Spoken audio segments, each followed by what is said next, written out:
Hop hop hop, monsieur Luc, au rapport. Allez, bonheur les amis. Cette semaine, de belles images du quartier d'Afiotika d'Athènes et quelques images choc au marché de la viande. Âme sensible, s'abstenir.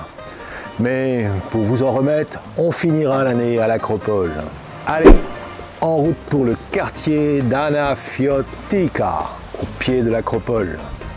Promenons-nous dans les ruelles aux façades blanches et aux volets colorés, où les jardinières de fleurs ajoutent une touche de charme et de caractère à ce quartier pittoresque, à l'atmosphère si paisible.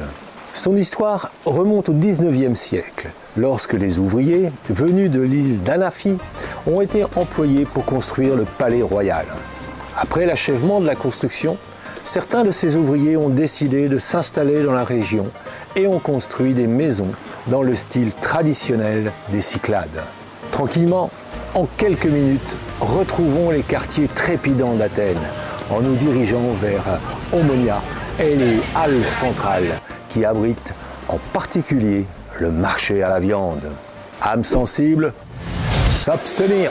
Le marché à la viande est sans aucun doute le coin le plus impressionnant des halles, avec ses carcasses pendues, ses vendeurs entreprenants, ses négociations âpres et théâtrales. En France, les boucheries sont connues pour la découpe spécifique et la présentation des différentes parties de la viande. En Grèce, les coupes de viande peuvent être plus simples et la préparation de la viande plus traditionnelle. Mais attention, pas de confusion, les viandes sont excellentes. Et nous nous sommes régalés d'une côte de bœuf, d'un ragoût de chèvre et d'un civet de lièvre pour Noël et son réveillon.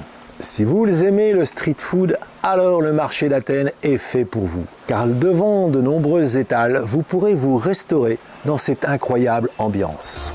Visiter Athènes sans voir l'Acropole serait un peu comme visiter Paris sans voir la Tour Eiffel. Alors, suivez-nous, on monte à l'Acropole. Je me garderai bien de vous décrire le site, mais on doit à la vérité une petite déception. Tous les monuments sont en phase de restauration et nous éloignent donc quelque peu des cartes postales officielles. Voilà, notre semaine 52 s'achève. Nous sommes toujours au bord de la mer et le temps est, comme vous pouvez le constater derrière moi, un peu plus gris. Alors, bien sûr, tradition oblige, je vous souhaite un bon réveillon et vous dis à l'année prochaine pour vous présenter Athènes by Night pendant les fêtes de fin d'année.